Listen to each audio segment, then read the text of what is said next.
काल आपण विवेक चूडामणी ग्रंथ श्लोक क्रमांक 3 से 21ला थांबलेलो होतो. 21 नंबरचा श्लोक पाहू आणि पुढे जाऊया. त्याच्यामध्ये ते सांगतात की ज्याला ब्रह्मस्वरूपता प्राप्त झाली, जसं तुमचा अनुग्रह लाधलो म्हणजे मला तुमची कृपा झालेली, तर त्या कृपेमध्ये मी पुन्हा प्रमाद करायला नको. प्रमाद या शब्दाचा अर्थ काय, कशाबद्दल सांगितलं? प्रमाद त्याने करायचा नाही. म्हणजे काय नाही करायचं? प्रमाद करायचा नाही म्हणजे काय करायचं? काल होते तुम्ही नव्हते. प्रमाद करायचा नाही म्हणजे काय? मी देह आहे असं म्हणणं म्हणजे प्रमाद करणे. आणि तो नको आहे, त्याची निंदा केलेली आहे, ती गोष्ट वाईट आहे. कोणती गोष्ट वाईट आहे? मी देह आहे म्हणणं हे टोटल वाईट आहे. त्याच्यामुळं अनर्थ परंपरा आपल्या पाठीमागे लागतात, नसलेल्या परंपरा आपल्या पाठीमागे लागतात. ते म्हणतात अंतर्बाह्य प्रतीती होणारे दृश्य आपल्या स्वतःच्या ठिकाणी विलीन करून, आतमध्ये सुद्धा आपली सूक्ष्म जो शरीर आहे तो पण आतमध्ये कल्पना करतो, एक सृष्टीची रचना करतो. एकता सामाजी कोटी वेळा सृष्टी होती जाती पाहे तोची एक. हे सतत चालू आहे माझ्या अंतकरणामध्ये आणि बाहेर सुद्धा सारखी क्षणाक्षणाला जडणघडण आहे. आता काल पाहिलेलं जग आपलं नाही आहे तसंच्या तसं. काल आपण जे स्वतःला एकमेकाला भेटलेलो तसे नाही आहेत आपण. सारखं परिवर्तन चालू आहे आणि त्या परिवर्तनरूपी जगतामध्ये जरी आतमध्येही काही उठलं आणि बाहेरही काही दिसलं तरी त्याने त्याच्या आहारी जायचं नाही. ते तिथं त्याच्यामध्ये विलीन करून टाकायचं. सगळ्या गोष्टी त्याच्यामध्ये विलीन करून टाकायच्या, आपल्या स्वरूपाच्या अनुभूतीच्या मध्ये ते त्याच्यात मिक्स करायचं. आणि आपण स्वतः सच्चिदानंद स्वरूप आहोत अशी भावना करून समाहितावस्थेत राहून या जगाच्या राहाटीमध्ये वर्तत असताना, प्रत्येक कर्म जे आपल्या वाट्याला येईल ते करत असताना, प्रत्येक कार्यामध्ये मी ब्रह्मरूप आहे ही भावना ठेवायची. प्रारब्ध कर्माचा अंश उरला असला तरी त्याने कालक्रमणा करावी. जीवन शिल्लक आहे आपले, काही श्वास दिलेले ठरलेले आहेत, तेवढे श्वास घेतल्याशिवाय जाऊ शकत नाही. मग त्यावेळेला आपण ह्या भावनेत राहायचं. रात्रंदिवस आम्हा युद्धाचा प्रसंग आहे ना, मग काय करायचं? सतत दिनरजनी हाची धंदा अशा भूमिकेत राहायचं. मी देह आहे असं केव्हाही होऊ द्यायचं नाही. असं जर झालंच ते म्हणतात तर मी अहंभाव आहे, मी मानव आहे, तुम्ही जसे विसरत नाही तितक्याच बघा ते म्हणतात. त्याच्या अगोदर सांगितलं जर आपण कसं ध्यानात ठेवायचं, मी ब्रह्मरूप आहे, आपण अहंभाव आहे, मी कोणतरी आहे हे प्रत्येकाच्या डोक्यात आहे, मी मानव आहे ही जशी भूमिका आहे, तसे तुम्ही जे ते विसरत नाही तितक्याच सातत्याने सतत ध्यानात ठेवा की आत्मा हे तुमचे खरं स्वरूप आहे. प्रत्येक क्षणाला, प्रत्येक कर्मामध्ये, प्रत्येक स्थळाला, प्रत्येक काळाला मी ब्रह्मरूप आहे असंच ध्यानात ठेवायचे. आपल्यातील दिव्य सारतत्वाची आणि आपली पावित्र्याची भावना याची विस्मृती. बघा मी ब्रह्मरूप आहे हे विसरलं का तिथं अपवित्रता आली, विटाळला तो माणूस. मी देह आहे आणि मी ब्रह्मरूप आहे, तो पवित्र आत्मा आहे. ते म्हणतात तो पवित्राची भावना विस्मृती, जर त्याची विस्मृती झाली तर प्रमाद हा आपल्याकडून प्रमाद होणार. आपण विसरलो. ड्युटीवर ठेवणाऱ्या माणसाला सांगितले जागृत राहा, आणि तो झोपला तर तो त्याचा काय आहे? प्रमाद आहे. त्याप्रमाणे हाच खरा मनुष्याचा मृत्यू आहे. तो मृत्यू नाही खरा. आपल्याला कळूनही पण मी ब्रह्मरूप आहे हे विसरतो आणि मी देहरूप आहे ही भूमिका ठाम करतो, तिथेच त्याचा मृत्यू झालेला आहे. वस्तुतः खरा मृत्यू हाच होय, मी देह आहे असं समजणं. कोणी आता बाकीचे ते सगळे मी देह समजतात, पण तुम्हाला आपल्याला जाणीव करून दिली ना, तरी पण आपण जर ते केलं तर, आणि त्यामध्ये म्हणतात ते मग तो आपल्या स्वतःच्या दिव्यत्वाची विस्मृती जगणे हाच आध्यात्मिक मृत्यू होय. तुम्ही आपण केलेल्या सगळ्या पराकाष्ठा धुळीत जाऊन मिळाल्या, कारण त्यानंतर मानव फक्त द्विपात पशु म्हणूनच जगू शकेल. एवढे कळून परत तसंच चाललंय त्याचं देह आणि जगत, तर मग तो 2 पायाचा पशुच समजला पाहिजे असे ब्रह्माजीचे पुत्र खुद्द सनत कुमार यांनी म्हटलेले आहे. मोठी माणसं म्हटलीत असं सांगितले. कोण म्हणालं? पाटील म्हणाले. त्याप्रमाणे काल आपण इथपर्यंत आलो होतो. म्हणजे कोणत्याही क्षणाला आपण शरीर आहोत अशी आपली भावना नाही झाली पाहिजे बस. आणि वाट्याला आलेलं कर्म करत राहायचं. जे वाट्याला कर्म आले, तुमच्या पुढे जे आले ते करणंच आहे. तुम्हाला अर्जुनाच्या पुढे काय आली? लढाई करणंच आहे त्याला. इथपर्यंत काल आपण आलेलो होतो. आता श्लोक क्रमांक 322 पाहतोय. आत्मज्ञानी मानवास स्वतःच्या सत्यस्वरूपासंबंधीचा निष्काळजीपणा, प्रमाद याहून दुसरे अधिक मोठे संकटच नाही. बघा काय संकट आहे आपल्यासाठी आता. आणि कोणाला सांगतात ही इंटिमेशन, कोणाला चालू आहे? आत्मज्ञानी मानवास. इथपर्यंत आला तर त्याला हा ग्रंथ कळू शकतो. एरवी नाही. त्याला काय झालं पाहिजे? आत्मज्ञान झालं पाहिजे. आत्मज्ञान कशाच्या साह्याने होईल? तत्वज्ञान साधूकडून होणार. तत्वम असी असा त्याला तत्वबोध होणार. मग तो त्याच्यामध्ये रुजणार आणि मग त्याला तशी स्वतःला अनुभूती येणार. आणि मग ती त्याला अनुभूती आल्यानंतर वर बसा. आत्मज्ञानी मानवास स्वतःच्या सत्य स्वरूपासंबंधीचा निष्काळजीपणा, प्रमाद याहून दुसरे अधिक मोठे संकटच नाही. तुम्ही आपण हे कार्य करताना सुद्धा आत्मज्ञानी माणसं मी करताय. संकट ओढवून घेतलं त्यांनी. नवलांकाराचे गोठी विशेष न लगे अज्ञानाच्या पाठी, सज्ञानाच्या झोंबे कंठी आणि नाना संकटी नाचवी. काय? तो समजतो मी देव आहे. मग तुम्ही प्रोग्राम राबवत असणार तेव्हा सुद्धा तुम्हाला नाही वाटलं पाहिजे मी ब्रह्मरूपच आहे, असंच वाटलं पाहिजे मी त्या कार्याचा कार्यप्रमुख आहे. जसं ते लग्नाच्या वेळेला म्हणतात कार्यक्रम प्रमुखाने स्टेजवर यायचं, तसं इथे कार्यप्रमुख कोण आहे? इथला कार्याध्यक्ष कोण आहे? एकनाथी भागवताच्या नुसार ईश्वर कार्याध्यक्ष आहे. अध्यक्ष जरी असला तर कार्याध्यक्ष कोण आहे? ईश्वर आहे की नाही. आत्मज्ञानी मानवास स्वतःच्या सत्यस्वरूपासंबंधीचा निष्काळजीपणा, प्रमाद याहून दुसरे मोठे संकटच नाही. विसरला ना स्वतःच्या स्वरूपाला, संपलं त्याचं. तेच नुकसान आहे करत. त्यापासून भ्रम निर्माण होतो. काय निर्माण होतं भ्रम? त्यापासून मी शरीर आहे, मी शेठ सावकार आहे, मी वकील इंजिनियर डॉक्टर आहे, मी ड्रायव्हर आहे, मी पुरुष आहे, मी स्त्री आहे. हा अहंकार त्याच्या पाठीमागे लागला जातो आणि ती मोठी भ्रांती आहे. आणि तो मुख्य कोण आहे? ब्रह्म आहे तो. त्यापासून अहंकार, त्यापासून मग भवबंध, मग जबाबदाऱ्या. मी वडील आहे, वडिलांच्या ड्युटीमध्ये लागला. मी मुलगा आहे, त्या इति कर्तव्य त्याला करावं लागणार. मग करणार नाही का? करणार, पण आता तो करता नाही त्याचा. जर स्मृती आहे मी ब्रह्मरूप आहे तर, आणि मी देहरूप आहे, मग त्यापासून अहंकार, अहंकारापासून मग त्याला भ्रम, भवबंध, त्यापासून दुःखी निर्माण होणार. कोण दुःख निर्माण करतोय आपल्या जीवनामध्ये? आपल्या जीवनात कोण दुःख निर्माण करतं? आपणच खड्डा खांडून त्याच्यामध्ये पडतोय. आपल्यासाठी कोणीच नाही दुःख करणारा. आणि कदाचित असं होऊ शकतं आपली काही चुकी नसताना आपल्यावर जरी शिकवलं तरी सुद्धा चुकी नव्हती असं नाहीच.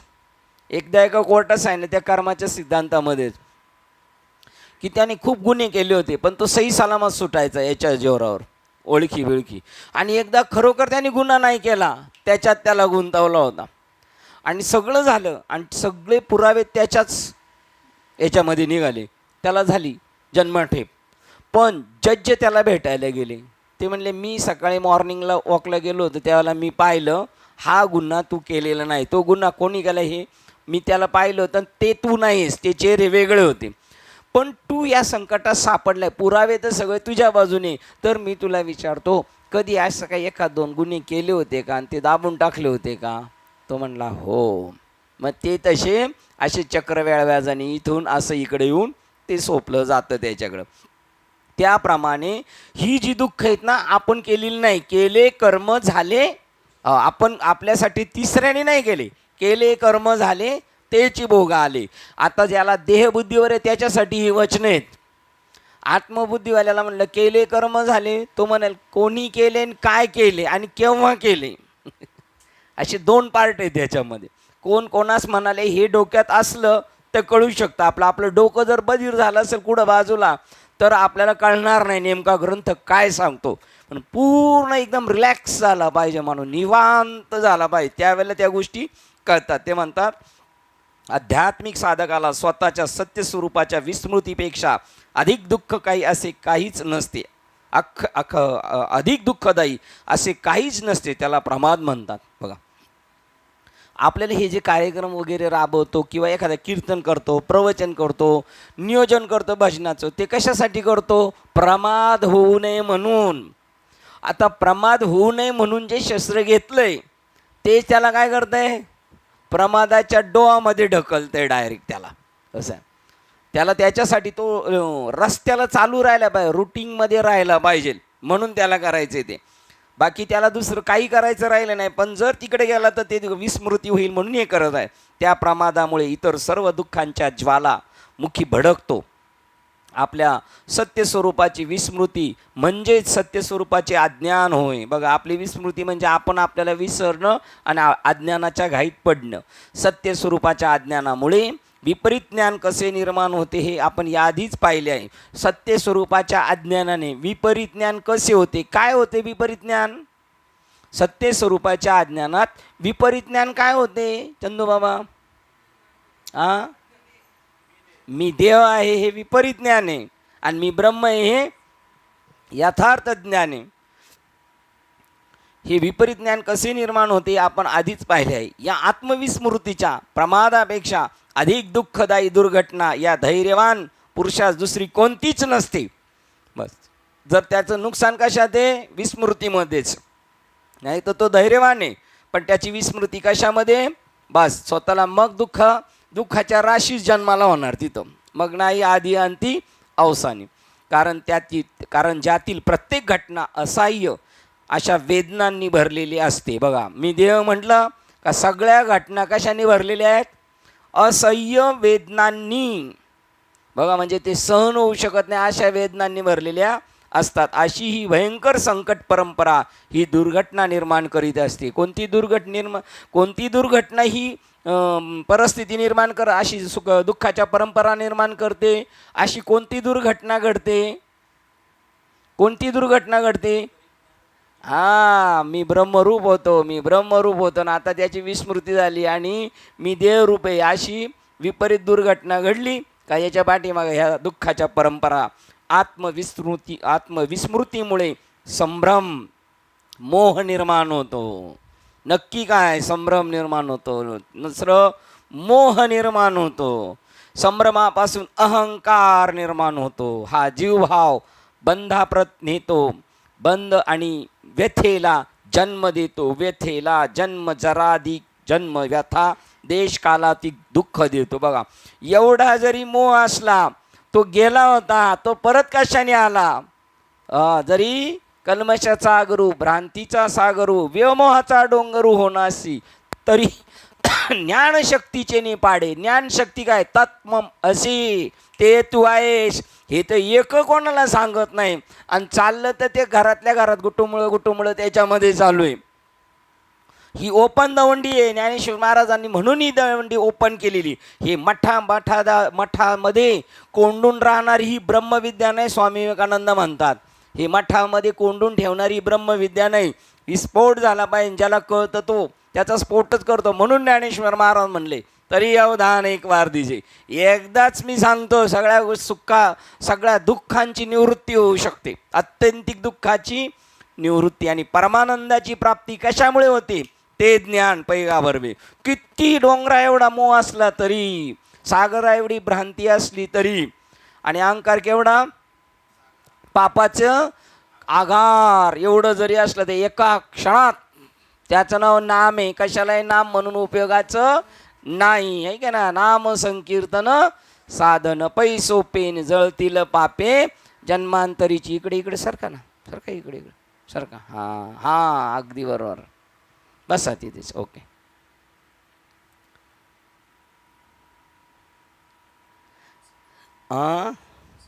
नाम संकीर्तन साधन पैसोपे जळतील पापे जन्मांतरीची. आता जन्मांतरीची संपतात का आत्ताची संपतात काय कळत नाही. खरं आहे की नाही? आपल्याला आहेत काय पाप? जन्मांतरीची पापं संपली आणि नवीन तयार व्हायला लागली. मागची जन्मांतरीची पापं संपली ना, आता नवीन फाईल ओपन झालेली, नवीन लेखन चालू आहे आता. काय संप्रदाय? याचं नाव वारकरी संप्रदाय. नाम संकीर्तन साधन पैसोपे जळतील पापे जन्मा. हे साधन कसं काय मिळेल? साधन तुका म्हणे साधन सुलभ गोमटे परी उपत्तिष्ठे पूर्व पुण्य. त्याची तेवढी पुण्याही पाहिजे. त्याच्या बापदादांनी त्यांनी केलेली गठुडीच्या गठुडी वरती पाहिजेत. गठुडी माहिती आहेत ना? तेव्हा ती उदयाला येऊ शकतात, एरवी नाही. या जन्मात तर काहीच करू शकत नाही. या जन्मात जमा करायची ती. जेव्हा साधक स्वतःची अनंत ब्रह्म हे सत्यस्वरूप विसरतो तेव्हा तो सीमित अहम भाव जीव म्हणून स्वतःलाच भ्रमात पाडतो. ही भ्रांती बघा काय करतो, स्वतःच्या स्वरूपाचा विसर पडला स्वतःला किती समजतो तो, संकुचित 3.5 हाताच्या देहा एवढा समजतो. कधी भ्रांती पडली तर, आणि भ्रांती नसेल तर 3.5 हाताच्या देहा एवढा असतो का तो, आकाश एवढा. मग 3.5 हाताच्या देहा एवढा नाही येतो दिसला तरी, पण ते 3.5 हात कोणाचे मोजायचे ते 3.5 हात कोणाचे मोजायचे, प्रवीणचे का साहेबांचे कोणाचे मोजायचे, ज्याचे त्याचे. बरं कुठून पकडायचा हात, इथून पकडायचा का इथून पकडायचा, ढोपरापासून पकडायचा आहे का नाही. जेव्हा साधक स्वतःचे अनंत ब्रह्म आहे, आणि काही काही बाबा म्हणतात जर नसल तुमचा भरोसा तर घरी गेलं मोजून बघा, है की नाही. जेव्हा साधक स्वतःचे अनंत ब्रह्म हे सत्यस्वरूप विसरतो तेव्हा तो सीमित अहम जीव म्हणून स्वतःलाच भ्रमात पाडतो. कोणी कोणाला पाडलं, स्वतःच. आत्माच आत्म्याचा शत्रू आहे ना आत्माच आत्म्याचा मित्र आहे. ही भ्रांती मी आहे, बघा ही भ्रांती काय, मी आहे तू, या कल्पनेत जन्म देते. नंतर ती व्यक्ती स्वतः ही व्यक्ती कोणी निर्माण केली, हा आपल्यामध्ये स्वतः केला. अजून आपले आईबापाने आपल्याला निर्माण केलेले. तू त्याचा ID प्रूफ त्याला बनवून दिलेला आहे. काय, तू कोणत्या जातीचा आहेस, तुझं नाव काय, तुझं आडनाव काय, तुझा व्यवसाय काय. आईबापाला जर माहीत असेल ना मी ब्रह्मरूप आहे तर ते पोराला सांगत. आईबापालाच माहीत नाही तर पुढं काय चालणार आहे. कल्पनेत जन्म देते. नंतर ती व्यक्ती आपण स्वतः, जसे आपण ऐकलं ना, एक आपण शाळेत होतो तो पोरगा लहानपणी काय करायचा, पेन्सिल चोरायचा, खोडरबर चोरायचा, पेन चोरायचा. मोठा कोण झाला, नंतर मोठा गुन्हेगार झाला आणि नेला साहेबांनी पकडून, आणि मग त्याला द्यायची आता फाशी. तो म्हणला मला आईला भेटायचं आहे. का भेटायचं आईला, आईला भेटायला गेला, आलिंगन द्यायला गेला आणि आईचा कानच कापून काढला. का, लहानपणी दुखत होता म्हणून.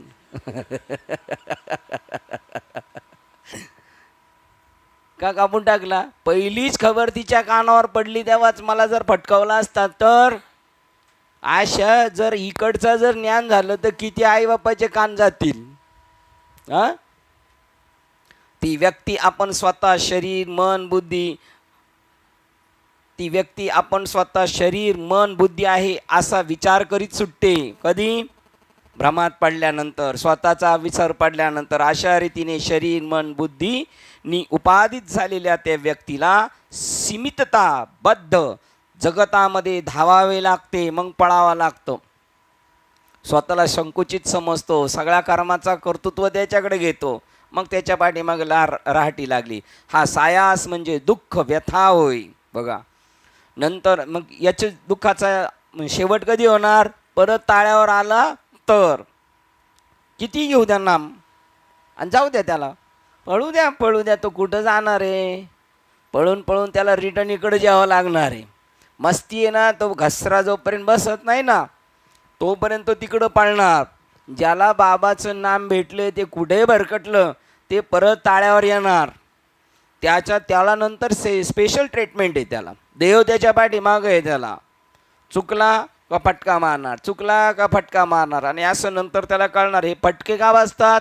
मग तो रिटर्न येणार. नंतर कामना उफाळून येतात. मी देव म्हटल्यानंतर अपेक्षा वाढल्या, नंतर कामना उफाळून येतात. कामनांची तृप्ती करून घेण्याकरता आपण धडपड करीत असतो.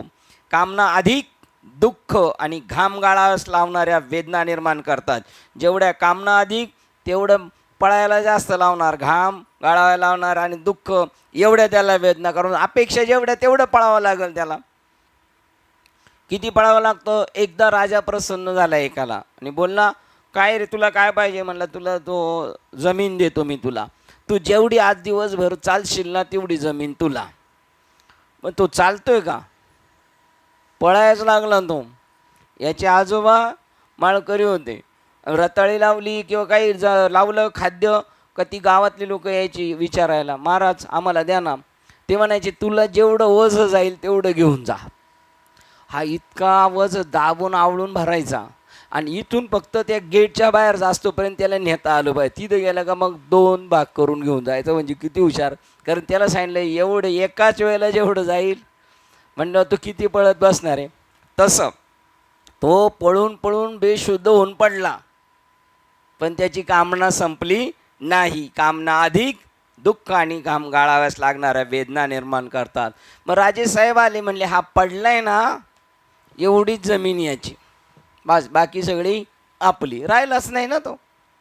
कामना जेव्हा तृप्त होता तेव्हा त्यानंतरही मिळवलेल्या वस्तू आपणापाशी कायमच्या टिकवण्याकरता केलेली धडपड म्हणजे आणखी दुःख.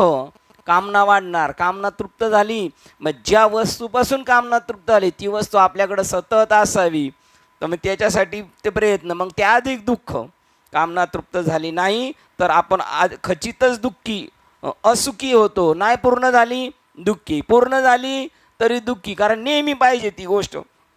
त्या मिळाल्या तर आपणास अधिक हव्या असतात, असे अधपतन घडत असते. या सर्वांचे मूळ कारण असते आत्मविस्मृती, सत्य स्वरूपाचे अज्ञान. म्हणून त्याला विसरू नका. जे तुमचे स्वतःचे आत्मतत्व आहे हे ध्यानात ठेवा. एवढं सांगून सुद्धा आपण विसरणार की नाही? प्रसंगाला आपण विसरणार की नाही? विसरणार की नाही प्रसंगाला? आपण 100% विसरतो आपण. म्हणून राव राव राव राव तेच सांगणार आपल्याला. श्लोक क्रमांक 323 वाचतोय. का सांगा ना, आता तुम्हीच सांगा. का का विसरतो? तर तो या दिसणाऱ्या दृश्याच्या मागे पळतो आणि त्याला असं वाटते हे हवंय, आणि मग त्याच्यामध्ये तो स्वतःला ते स्वरूप समजतो आणि त्याच्या मागे पळत सुटतो. 323 विद्वान मनुष्य सदा विषय सुख बघा का पळतो?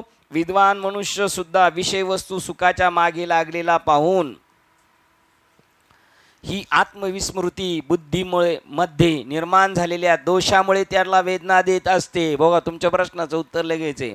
तो विद्वान माणूस स्वतःला विसरला आणि विषयाबद्दल अट्रॅक्शन निर्माण झाल्यामुळं, विषयाबद्दल काय अट्रॅक्शन निर्माण झालं? आत्म्याची विस्मृती झाली. आत्म्याची विस्मृती झाली मग बुद्धीमध्ये निर्माण झालेल्या दोषामुळे त्याला वेदना देत असते. दुर्वंतनी स्त्री प्रेम चाळे करताना प्रियजाराच्या बुद्धीला वेदना करते, तसे कोणत्याही अज्ञानी भ्रांत अंतर्यामीच्या दिव्यत्वाची विस्मृती ही नैसर्गिकच असते. बघा ठरून पण नाही होत, ते तुमच्या घटनेत आपण ठरून अनुभव घेतलेले नाहीत. त्यामुळे ज्या वेळेला विस्मृती होती ती बी ठरून नाही होत, ती नैसर्गिकरित्या होत असते. का नैसर्गिकरित्या? म्हणजे तुमचा मागचा जो लेख आहे ना त्याच्यानुसार होत असते. सत्य गोष्ट अशी कोणत्याही अज्ञानी भ्रांत अंतर्यामीच्या दिव्यत्वाची विस्मृती ही नैसर्गिकच आहे, कारण तो दिसतो त्यालाच तेवढं समजतो ना. जर ब्रह्मदेवाला झाली होती मी कोण आणि कुठून आलोय कशासाठी, परंतु ज्ञानी मनुष्य आपले सत्य स्वरूप कसे विसरू शकतो? चला नैसर्गिक आहे, अज्ञानी जगत विसरतील, पण हा ज्ञानी कसा विसरू शकतो? प्रश्नचिन्ह. सत्य गोष्ट अशी आहे की भगवान काही तुम्हाला तुमचे सत्य स्वरूप विसराव्यास लावित नाहीत. हां, आता आपण म्हणतो सगळं हेच करतो, तर विस्मरण सुद्धा कोण करतो? देव करतो का? तो हो का? मग ते विसरायला पण लावित नाही ना आठवायला पण लावित नाही. तो भाग्योदय तुमच्या कर्माची जशी आयशी कर्म साम्य दशा येते त्यावेळेला मन जेव्हा विषयामुख होते तेव्हा तुम्ही तुमचे दिव्य स्वरूप विसरता आणि मग तुम्ही सीमित जीव म्हणून मूर्खासारखे वागता. भगवानाने इंद्रिय बहिर्मुखच निर्माण केलेली आहेत. 1 नंबर. ब्रह्माने जी इंद्रिय निर्माण केली ती बहिर्मुख वृत्तीची, म्हणून मानवाला दिसते ते बाह्य विश्व आणि अंतर्यामीचे आत्मतत्व नव्हे. हे जे दृश्य आहे ती बाहेरचंच दाखवते, आतलं कुठं दाखवते, आणि त्याच्यामुळे ते बाहेर भरकटतं. परंतु याने इंद्रिय अंतर्मुख केलेली आहेत आणि जो अमृत तत्वाची आकांक्षा करतो असा एखादा विद्वान मानव आत्मतत्वाचे अंतर्यामी दर्शन घेतो. बघा, भगवानाने इंद्रिय बहिर्मुखच निर्माण केलेले आहेत आणि म्हणून जे मूर्ख आहेत त्यांना प्रत्येक इंद्रिय, क्रिया आणि विचार यांच्या मागून जे प्रकाशते त्या जाणीव तत्वाच्या दिव्य अस्तित्वाची विस्मृती होते. बघा, का ते बहिर्मुख आहेत, त्यांना तिकडची गोडी असल्यामुळं त्या गोष्टीच्या पाठीमागचं जे सत्यतत्व आहे त्याच्याकडे त्यांनी पाहिलं पाहिजे, पण तिकडं न पाहतो आणि त्यामुळं तो बाह्य विषयाकडे जातो. बाह्य विषयाकडे गेला तर त्याचं पाठराखण करणारी गोष्ट कोण आहे? तुला तिथपर्यंत घेऊन जाणारी आणि तुला तिकडून अट्रॅक्शन करायला लावणारी ती वस्तू कोण आहे? मूळ वस्तू. त्याची विस्मृती होते आणि दिसतं त्याला सत्य मानतो, म्हणून जगातात आपण फसलो जातो. त्यांना प्रत्येक इंद्रिय, क्रिया आणि विचार यांच्या मागून जे प्रकाशते त्या जाणीव तत्वाच्या दिव्य अस्तित्वाची विस्मृती होते. देह आवरणाशी त्यांचे पूर्ण तादात्म्य असते त्यावेळेला, त्यामुळे त्यांना ही विस्मृती होते. कोणाला? विद्वान मनुष्याला. देहाशी तादात्म्य झालं का नामाचा विसर पडणार. ज्ञान इंद्रिय बहिर्मुख असतात आणि ते नजर टाकतात आणि पाहतात ती फक्त बाह्य जगातील वस्तू मात्रे. बस, ज्ञानेंद्रिय फक्त ती वस्तू मात्र पाहतात, त्याच्या पाठीमागचं किंवा तुला जे पाळायला पाठवतंय त्याला पाहत नाही. परंतु ज्ञानेंद्रियांना सतत जीवन प्रेरणा देणाऱ्या जाणीव तत्वाला ते कधीही पाहत नाही. तुला त्यांनी ते दाखवले, तू डोळ्याने पाहिले, पण ज्याने तुला दाखवले त्याला तू नाही ओळखलं आणि जे दिसतंय त्याच्या पाठीमागचं जे तत्व आहे त्याला तू जाणत नाही. परंतु आणि ते नजर टाकतात बहिर्मुख असल्यामुळे, ज्ञानेंद्रिय बहिर्मुख असतात आणि ते नजर टाकतात आणि पाहतात ती फक्त बाह्य जगतातील वस्तू मात्रे. परंतु ज्ञानेंद्रियांना सतत जीवन प्रेरणा देणाऱ्या जाणीव तत्वाला ते कधीच पाहत नाहीत. शाश्वत सत्यत्वाला जाणू इच्छिणारे काही ज्ञानी विवेकी मानव आपले लक्ष दृश्य भावना विचार जगताकडून वळवतात आणि आपल्या स्वतःमधील आत्मतत्वातील अनंतत्वाची प्रतीती करून घेतात. बघा, हे फासतात ते सांगितलं आणि त्याच्यामध्ये लगेच सांगितलं कोण तिथपर्यंत जातो? जो शाश्वत सुखाच्या मागे लागतो, जो विवेकी मानव आहे. आपलं लक्ष त्याने ठरवलेले, मला ते लक्ष प्राप्त करायचं आहे, मग त्या लक्ष्यापासून आपल्याला पराडमुख करणार आहे त्याच्याकडं तो पाहत नाही आणि मग तो अनंत तत्वाची प्रतीती करून घेतो. हा कथक ऋषींचा विचार श्री शंकराचार्य या ठिकाणी स्पष्ट करतात. पुस्तकी ज्ञानामध्ये कितीही पारंगत असला तरी जर मानव आपले लक्ष विषय वस्तूकडेच वळवित असेल तर तो आपले दिव्य सत्य आनंद स्वरूप विसरणारच. सगळं माहीत असलं तरी पण फसणार. जेव्हा तो आपले सत्य स्वरूप विसरतो तेव्हा बुद्धी प्रमादामुळे तो विक्षेपित होतो. बघा, मग ते सत्यस्वरूप, मग त्याच्यामध्ये विक्षेप निर्माण होणार. मग वासना, इच्छा, विकार, मत्सर, लोभ हे बुद्धीचे व्रण होत की ज्यातून पू व रक्त वाहत राहते. बघा, मग त्याच्यातून काय होणार? नासकच बाहेर पडणार. आपल्या स्वतःच्या बुद्धी त्रुटीमुळे तो बापडा संकटात पडतो, विवेक कमी पडतो. म्हणून जसा जार आपल्या प्रेयसीच्या मोहात पडतो आणि तिचे वाटोळे करतो, तसे जार हा छुपा प्रियकर असतो. तो आपल्या समाधानाकरता आपल्या प्रेयसीचा उपयोग करून घेतो. जेव्हा एखादा गुप्तपणे प्रेमात पडलेला असेल परंतु त्याची प्रेयसी आवाक्याच्या पलीकडे असते तेव्हा जाराला तिची स्मृती वारंवार येते आणि त्याला किंवा तिला दुःखी करते. त्याप्रमाणे तुम्ही आत्मतत्वाशी ब्रह्माशी बद्ध झालेले असता तरीही तुम्ही प्रकृतीच्या उपकरणाशी आणि वस्तू जगताशी चोरून प्रेम करीत असता. तुम्ही जगातील असंख्य वस्तुमात्रांनी मोहित होता. त्यापैकी प्रत्येक वस्तू तुमच्याकरता अधिक जळजळीत दुःख वाटीत असते. की गोष्ट तुमच्याकडे याच्यासाठी आलेली, तुम्हाला दुःख आपल्याला खाईत घेऊन जाण्यासाठी.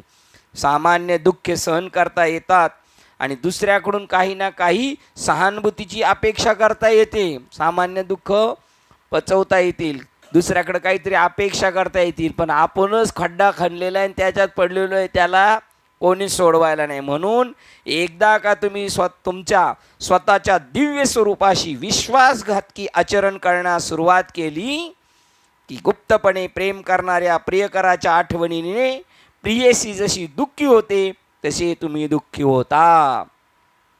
श्लोक क्रमांक 324 वाचतो बघा. आपण कसं त्या विषयाच्या इकडे जातो. ज्याला अनुभूती आलेली आहे तो. ज्याप्रमाणे पाण्यातील शेवाळ जरी, हे कशामुळे झालं, हे कशामुळे झालं सगळं, सब फसाद का जड क्या आहे, मी देह आहे. मग तो प्रमाद घडला तर हा एवढा प्रमाद घडलेला आहे. ज्याप्रमाणे पाण्यावरील शेवाळ जरी बाजूला सरकविले तरी ते क्षणभर बाजूला राहत नाही आणि ते पुन्हा पाण्यात झाकण्यास जाते, तसेच माया अथवा अविद्या आत्मपराडमुख माणूस कितीही विद्वान असला तरी त्याच्या बुद्धीला आवरण घालते. थोड्या वेळा अशी बाजूला गेल्यासारखी वाटते, गाफील राहिला का परत पगडा टाकतेच. आधीच्या श्लोकात त्याची चर्चा केली आहे. तेच या ठिकाणी योग्य अशा दृष्टांताने मंदबुद्धीचा अभ्यासकही ती कल्पना पूर्णपणे अवगत करू शकेल इतक्या अधिक स्पष्टपणे मांडली आहे. नजरे आडच्या डबक्यातील पाण्यामध्ये एक प्रकारचे शेवाळ साचते. ते पाण्याच्या पृष्ठभागावर तरंगत राहते आणि सर्वत्र इतके पसरते की ते डबके लांबून वरून एखाद्या हिरवळीसारखे भासते. तळ्यातील पाण्यावर त्याच्या पसरण्यामुळे त्यातील पाण्यात निळे आकाश, आकाशातून इकडून तिकडे जाणारे ढग किंवा तळपणारा सूर्य याचे प्रतिबिंब दिसत नाही. परंतु तुम्ही हाताने पाणी बाजूला साराल तर शेवाळ सहज आणि तात्काळ दूर होते आणि लगेच त्यातील पाण्यात आकाशाचे प्रतिबिंब पाहू शकता. परंतु तुम्ही हात बाजूला काढताच शेवाळ पुन्हा एकत्र येते आणि पसरलेले हिरवे शेवाळ अनंत आकाशाचे प्रतिबिंब झाकते. आपण जर का असावधान राहिलो का ते पुन्हा आपल्याला देहबुद्धीत घेऊन जायला तयारच आहे, लगेच गाडीच घेऊन तयार आहे. त्याप्रमाणे आपल्या मनात मायाशक्तीचा प्रादुर्भाव होतो व तो आपल्या अनंत तत्वाच्या दृष्टीला, ते अनंत तत्व आपल्या अंतकरणात प्रतिबिंबित होणार नाही इतपत झाकाळते ती माया. आपले लक्ष बहिर्मुख होताच वासना किंवा विचार अनंत तत्वाची आपली अनुभूती झाकून टाकतात, त्याला आपल्याला आपला विसर पाडून टाकतात. मानव जरी फार विद्वान असला तरी तो जर बहिर्मुख झाला तर लगेच त्याचे सत्य स्वरूपाची अनुभूती घेण्याचे कार्य थांबते. लगेच ताण तणाव, डोक्यावर आड्या चढणार, आपण एकदम वेगळ्या याच्यात जाणार. कारण तो स्वतःला काय समजणार, देह हा प्रमाद झाला का एवढं लटांबळ आलं. बरं, हे कर्म करत असताना ही लटांबळ येणार नाही का, येणार. कोळशाच्या खाणीत चालत असताना काळा लागणार नाही असं होणार नाही. पण त्याच्यासाठी जागृत राहून मी ब्रह्मरूप आहे, मी ब्रह्मरूप आहे अशी जर भूमिका ठेवली तर कोणतंही कर्म आपल्याला स्पर्श करू शकत नाही, कोणतेही विषय आपल्याला डुबवू शकत नाही, बाधित करू शकत नाहीत. म्हणून आपल्या अंतकरणात सदैव प्रकाशणारे स्वयंप्रकाशित जाणीव तत्व म्हणून सतत परम तत्वाची स्मृती ठेवून या बहिर्मुक्तेचा नाश केला पाहिजे. बघा, हे सगळं आता जसे काय आपल्यासाठी चाललाय हा अभ्यास, स्वरूपापर्यंत आपल्याला घेऊन गेलेले आहेत. एवढा जर पट्टा आपण क्रॉस केला आपण आपल्या हद्दीत जातोय. आता आपण कुठे आलेले, मोक्षरेखे आलेलो आहे, भाग्याचा उदय झालेला आहे आणि साधूच्या 100% अंकित आहोत. पण कुठे आपण अजून कुठे आहोत, मोक्षाच्या रेषेच्या जवळ आहे, बॉर्डर क्रॉस केलेली नाही. आणि बॉर्डर क्रॉस केलेली त्याचा कार्यक्रम संपला, फत्य झालं, त्याचा पिक्चर एंड. असे झालेले आहेत काहींचे. पण ते चालायचं म्हणून चालायचं, कारण काय करणार, दुसरं काय करणार. कारण त्यांचा पांडुरंग ध्यानी पांडुरंग म्हणे, जागृती स्वप्नी पांडुरंग. श्लोक क्रमांक 325. मन कदाचित लक्षापासून यत्किंचितही च्युत होईल. काय ठरवलेले आपण? आपुला तो एक आणि एरती माईक. पक्क आपुला तो एक आणि एरती माईक. मग आता काय सोडायला पाहिजे आपण? एरती माईक. पण एरती माईक आवडतात का आपुला तो देव एक आवडतोय आपल्याला? खरं प्रामाणिकपणे सांगायचं आवडतोय लाख, पण काय करायचं आता? आता हे आवडतंय आणि ते आवडतंय, सांगा मी काय करू? काय करू? मन कदाचित लक्षापासून यत्किंचितही च्युत होईल आणि बहिर्मुख होत जाईल, तस तसे ते खाली जाते. जसे नकळत ढकललेला चेंडू जिन्याच्या एका पायरीवरून दुसऱ्या पायरीवर उड्या घेत खाली खाली जातो, तसे कसा उड्या घेत जातो? टन टन टन यायला खाली. पायरी पायरीने नाही जातो, 4-6 पायऱ्या ड्रॉप करत, 4-6 पायऱ्या ड्रॉप करत आणि मस्तीमध्ये जातो, मजेमध्ये, आहे का नाही? काय त्यांची बघा ना कशा पद्धतीचे दृष्टांत आहेत आणि काय. श्री शंकराचार्य म्हणतात, धीर पुरुषाच्या अधपतनास सुद्धा त्याच्या दिव्य ध्येयापासूनची च्युत हेच कारण असते. तो धीर आहे, तो संकटाला डळमळत नाही, तो मात करण्याची त्याच्यात ताकद आहे, तरी सुद्धा तो दिव्य ध्येयापासून त्याला च्युत हेच कारण असते. तो त्याच्यापासून बाजूला काय येतो? काय येतो तो बाजूला? त्याचं ध्येय मला ईश्वर तत्व प्राप्त करून घ्यायचंय, पण तो अधपतनास कारण झाला, ध्येयापासून पराडमुख झाला. काय कारण आहे त्याचं? करण है केतन. हा दादा? नो शिंदे. काय? मी देह आहे. सगळ्याचं कारण काय आहे पतनाला? मी देह आहे. लक्ष यत्किंचितही जरी विचलित झाले तरी मन बहिर्मुख होण्यास प्रयत्न करते. ते वाटच बघतंय. मन जर अंतर्मुख केले नाही तर ते बहिर्मुख होणारच. का होणार? त्याचा स्थायी स्वभावच तसा आहे. त्याला सोडली ढिल्ली का पळालंच ते. कोठे जावयास मिळत नसल्याने ते शांत राहू शकत नाही. त्याला काय करायची सवय? पळायची सवय. आपले विचार जर आपल्या लक्षापासून आपल्या संपूर्ण भक्तिभावाची जी वेदी असते त्यापासून थोडेसे जरी दूर वळविले, भक्तिभावाची वेदी जी बॉर्डर आहे इथपर्यंत जास्तोपर्यंत काय भीती नाही, पण पूर्ण मी देव आहे असं समजला का ती वेदी क्रॉस केली का संपला. जर आपल्या लक्षापासून आपल्या संपूर्ण भक्तिभावाची जी वेदी असते त्यापासून थोडेसे दूर वळतील तर ते विचार विषय वस्तूकडे धावणारच. त्यांनी बनवलेच त्याच्यासाठी आहे. हो, राजांनी सांगितलं, जो पौर्णिमेच्या दिवशी सकाळी मला येऊन भेटेल कोजागरी पौर्णिमेच्या दिवशी, त्याला मी माझा राज्यावर बसवणार, राज्यावर. पण त्याच्या अगोदर मॉल बनवलेत, मोठे मोठे मॉल. कशासाठी? सगळ्यांना नाही तिकडे नेऊन जायचं, सगळे राजे कसे होतील. म्हणून ती बहिर्मुख झाली तर आपण ती धावणारच.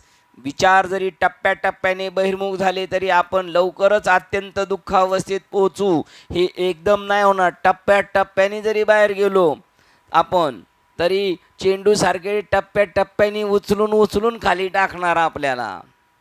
दुरावस्थेत पोहोचू. 1 नंबर. हे अधपतनाचे टप्पे 322व्या श्लोकात निर्देशित केले आहे. परत माग काय घेऊन जातात आपल्याला? का परत माग घेऊन जातात?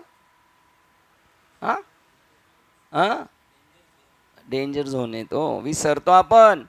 आत्मज्ञानी मानवास स्वतःच्या सत्यस्वरूपा संबंधीचा निष्काळजीपणा, प्रमाद याहून अधिक दुसरे मोठे संकटच नाही. मी देह आहे म्हटलं का तो दुरावस्थेला पोहोचतोच. त्यापासून भ्रम निर्माण होतो, त्यापासून अहंकार, त्यापासून मग भवबंध, त्यापासून दुःखे निर्माण होणार. ही कल्पना स्पष्ट होण्याकरता एक दृष्टांत दिला आहे. जसा रबरी चेंडू हातातून अवधानाने किंवा विस्मृतीने म्हणजे जाणून बुजून नव्हे, केवळ अपघाताने जसा हातातून निसटतो, तसे कारण काही असो, जर तो चेंडू जिन्याच्या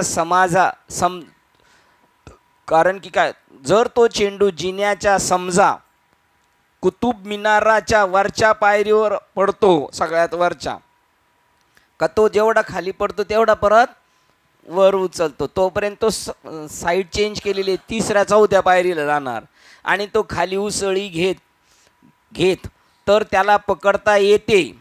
तो खालच्या जमिनीवर आल्यावरच. कुठे? आता तो जर शिडी हातातून पडला पहिल्या जिन्यावरून एकदम, तर त्याला कुठे पकडता येईल? पार खाली तळाला गेलो तोपर्यंत त्याला, कारण तिथं धरायचं असतोपर्यंत तो 4-6 पायऱ्या. त्याची पहिली उसळी पहिल्या पायरीवर असेल तर दुसरी 10व्या, तर तिसरी 40व्या आणि पुढील 98व्या. तो उड्या मारीत शेवटी खाली तळाशी पोहोचतो आणि भिंतीवर आपटतो. डाव्या आणि उजव्या, मागे आणि पुढे असा काही वेळ वेड्यासारखा. जेव्हा त्याची गतिमानता नाहीशी होते तेव्हाच तो गतिहीन होतो. बरं, खाली पडला तरी तो लगेच नाही भूमीला टेकत, डावा उजवा असं भिंतीवर आपटत आणि मग तो पूर्ण शांत होणार. कधी? तो हातातून सुटलाय. कोण? चेंडू. आता इकडे काय सुटलंय आपल्या हातातून, आपल्या डोक्यातून? मी ब्रह्मरूप आहे. का असा आपटत खाली जाणार. श्लोक क्रमांक 26, 326.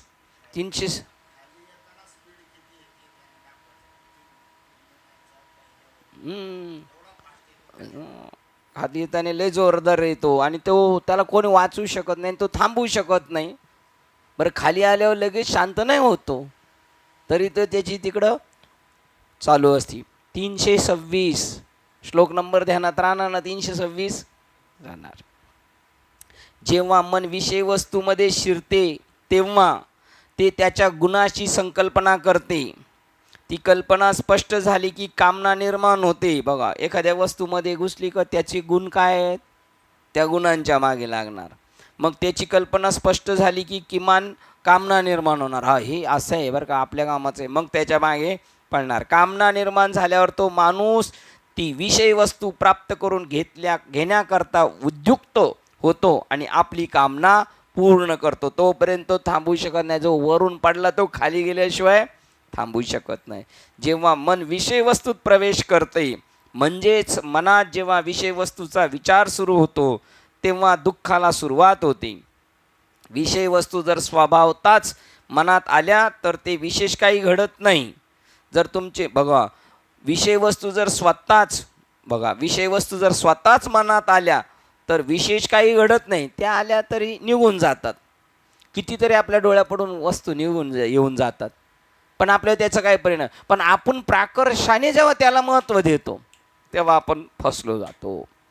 विषय वस्तू जर स्वतःच मनात आल्या तर विशेष काही घडत नाही. जर तुमचे मन विषय वस्तूकडे गेले तर तुम्ही बळी पडता. यामधील फरक लक्षात घ्या. जेव्हा एखादा तुमच्या घराकडे येतो तेव्हा तुम्ही मालक असता. तसे काहीसे हे असते, ते तुमच्याकडे आलं तर मालक आहे, पण तुम्ही त्यांच्याकडे गेलो मालक कोण आहेत? ते विषयाकडे तुम्ही गेले का विषय मालक, आणि विषय तुमच्याकडे आले तुम्ही मालक आहेत. जेव्हा एकदा तुमच्या घराकडे येतो तेव्हा तुम्ही मालक असता. तसे काहीसे हे असते, तो तुमच्याकडून एखादी मागणी करीलही, परंतु तुम्ही जेव्हा दुसऱ्याच्या घरी जाता तेव्हा तुम्ही पाहुणे असता आणि तो असतो मालक. त्याप्रमाणे जेव्हा मन विषय वस्तूत प्रवेश करते तेव्हा ते त्याच्यातील आनंदाची कल्पना करू लागते. जेव्हा एखाद्या वस्तूतील आनंद विषयाचे दीर्घकाळ चिंतन केले जाते तेव्हा त्यात खरोखर आनंद समावला आहे असा तुम्ही विश्वास ठेवता. सारखं जर डोक्यात आले का नक्की त्याच्यात आनंद आहे, म्हणून ते भ्रांत सुख मिळवण्याकरता तुमचे मन त्या वस्तूची प्राप्ती करून घेण्याच्या मागे लागते. जर मन त्या वस्तू विषयाची इच्छा करीत असेल तेव्हा ती इच्छा मनात प्रेरित असल्याने ती वस्तू संपादन केल्यानेच आणि त्या वस्तूच्या प्रत्यक्ष उपभोगानेच ती तृप्ती होत असते. मनात आहे त्याच्या मागं पळणार त्या वस्तूचा उपभोग घेतल्याशिवाय तो शांत राहणार नाही. जेव्हा अपेक्षित आनंदाची भ्रांती मनात रेंगळत ठेवली जाते, बघा, अपेक्षित आनंदाची भ्रांती मनात रेंगळत ठेवली जाते तेव्हाच मन त्या विषय वस्तूवर सतत चिंतन करते. काहीतरी भेटणार आहे असं वाटणार ना, तेव्हाच आपण त्याचं चिंतन करणार. त्यानंतर निर्माण होते ती वस्तू संपादनाची इच्छा. मग आता आपल्याला ती वस्तू, त्या कामनेमुळे तो मनुष्य ती इच्छित वस्तू मिळवण्याचा प्रयत्न करू लागतो. कारण एखाद्याचे कर्म त्याच्या इच्छेनुरूपच सुरू होणार. बघा, एखाद्याचे कर्म त्याच्या इच्छेनुरूपच सुरू होणार. एक नंबर, मानव जेव्हा विषय वस्तूचा विचार करतो तेव्हा त्यासंबंधी अनुराग निर्माण होतो. हवीशी वाटते ती वस्तू. अनुरागातून कामना जन्माला येते. कामनेतून क्रोध, क्रोधापासून भ्रांती आणि भ्रांतीतून स्मृतिनाश, स्मृतिनाशातून बुद्धिनाश आणि बुद्धिनाशातून त्याचा सर्वनाश होतो. बघा, म्हणजे कोणी कोणाचं नुकसान करून घेतलं. श्लोक क्रमांक गीतेतला 62 आणि 63, दुसरा अध्याय. बरोबर, अध्याय नाही सांगितलं ना, लगेच आहे. अरे त्याच्यात पहिलंच निशाणी आहे. 62, विषयाचे चिंतन करणाऱ्या पुरुषाची त्या विषयात आसक्ती उत्पन्न होते. आसक्तीमुळे त्या विषयाची कामना उत्पन्न होते आणि कामना पूर्ण झाल्या नाहीत की राग येतो. बघा, इथपर्यंत झालं. 62, 63, रागामुळे अत्यंत मूढता अर्थात अविचार उत्पन्न होतो. मूढतेमुळे स्मरणशक्ती भ्रष्ट होते. स्मरणशक्ती भ्रष्ट झाली की बुद्धीचा म्हणजे ज्ञानशक्तीचा नाश होतो आणि बुद्धीचा नाश झाल्यामुळे माणसाचा अधपात होतो. श्लोक क्रमांक इथे वाचलं होतं. मग तशी त्याची पायरीने कशी घसरण त्या बॉलप्रमाणे. परंतु विषय वस्तू जेव्हा मनात प्रवेश करतात आणि जर मनात त्यासंबंधी इच्छा राग झाली, म्हणजे अपेक्षा निर्माण झाली, इच्छा राग आसक्ती निर्माण झाली, तर ते त्याला बळी पडणारच. विषय वस्तूच्या मागे धावणाऱ्या मनावर नियंत्रण ठेवणे याला क्षम म्हणतात. आणि विषय वस्तूच मनात शिरू नयेत म्हणून ज्ञानेंद्रियांना नियंत्रित करणे म्हणजे दम होय. बघा, ही क्षमदम साधने. प्रबोध म्हणजे समबुद्धी घेता समान श्री हरी, क्षमदमावरी हरी झाला. त्याला वरलं पाहिजे, क्षमाला आणि दमाला वरलं पाहिजे, मग ते आपलेशी होणार. आणि विषय वस्तूच मनात शिरू नयेत म्हणून ज्ञानेंद्रियांना नियंत्रित करणे म्हणजे दम होय.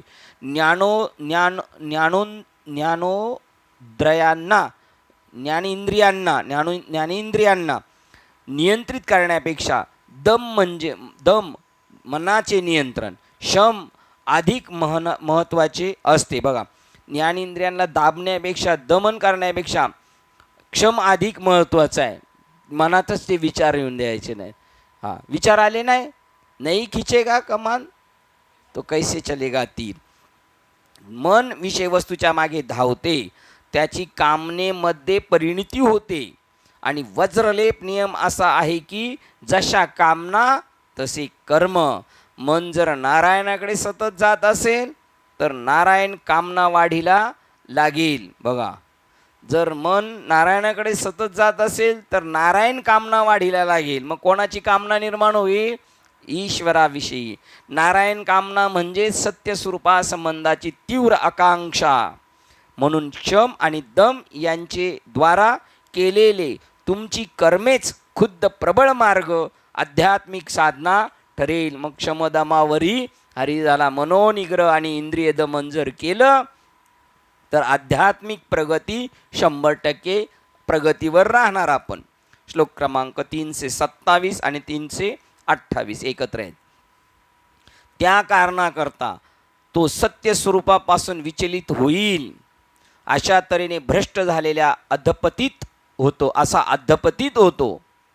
अशा तऱ्हेने अधपतिताचा पूर्णपणे नाश होतो आणि पुन्हा क्वचितच तो वर येतो, जर त्याचं भाग्य असेल तर. इथपर्यंत आला, ब्रह्मस्वरूप झाला आणि मग परत हळूहळू खाली गेला तर तो लवकर वर येत नाही.